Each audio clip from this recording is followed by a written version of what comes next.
এই বাংলাদেশি মেয়েটি তার রয়্যাল বেঙ্গল টাইগারের পিঠে চড়ে পুরো শহর ঘুরতে শুরু করে। সেই রাস্তা দিয়ে ইন্ডিয়ার সুন্দরী মেয়ে তার বাঘের পিঠে করে যাচ্ছিল। বাংলাদেশের মেয়ের বাঘ দেখে সে ব্যঙ্গ করে হাসতে শুরু করে। তখন বাংলাদেশের মেয়ে এসে তাকে জিজ্ঞাসা করলো, তুমি হাসছো কেন? সে বলে, আমার তোর থেকে অনেক বড় এবং শক্তিশালী বাঘ। বাংলাদেশের মেয়েটি তখন তাকে বাঘের শক্তি প্রতিযোগিতার জন্য চ্যালেঞ্জ ছুড়ে দেয়।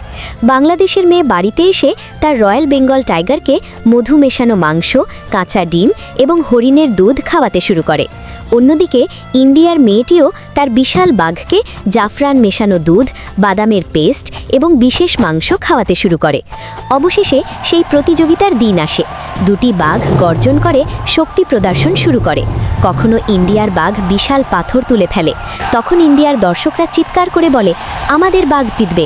এবং যখন বাংলাদেশের রয়্যাল বেঙ্গল টাইগার একটি গাছ উপড়ে ফেলে, তখন বাংলাদেশের লোকেরা উল্লাসে বলে, আমাদের বাঘ জিতবে। এখন সিদ্ধান্ত হয় বিজয়ী নির্ধারণ করা হবে ভোটের মাধ্যমে। যারা ইন্ডিয়াকে জিতাতে চান তারা কমেন্ট করুন, আর যারা বাংলাদেশের রয়্যাল বেঙ্গল টাইগারকে জিতাতে চান তারা লাইক ও সাবস্ক্রাইব করুন।